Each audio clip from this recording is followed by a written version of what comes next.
മത്തി മുറിക്കണ നോക്കിക്കോളിട്ടാ. തലഭാഗം ഇങ്ങനെ കണ്ട് വെക്കുക. ഇതാ അവിടെ കണ്ട് 4 വര കണ്ട് വെച്ചാൽ ആ ചെള്ള് കണ്ട് പോകും. അതേപോലെ തിരിച്ചു കൊണ്ട് വെക്കുക. ഉണ്ടല്ലേ, ഇത്രേ ഉള്ളൂ. ഇനി ഇതാ ഈ ചെള്ളിൻ്റെ അവിടെ പിടിച്ചിട്ട് ഒരു വരി കണ്ടാ, ഇത്രേ തല പോകുന്നു.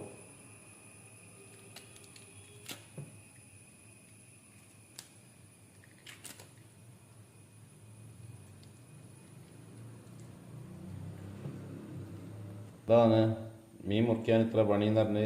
എന്താ ഒരു പരിപാടി, ഒരു മത്തി മുറിക്കുക എത്ര ഉള്ളൂ. ഇതാ കത്തി ഇവിടെ വെക്കുക, വാലിലൂടെ വെക്കുക, ഒച്ച വലി. അതാ മത്തി മുറിച്ച് കഴിഞ്ഞ് ഒരു സിമ്പിൾ പരിപാടിയാണ് മത്തി മുറിക്കൽ. നല്ല പഞ്ഞിയുള്ള മത്തി കേട്ടോ. ഇത് കണ്ടോ നിങ്ങൾ പഞ്ഞീന്.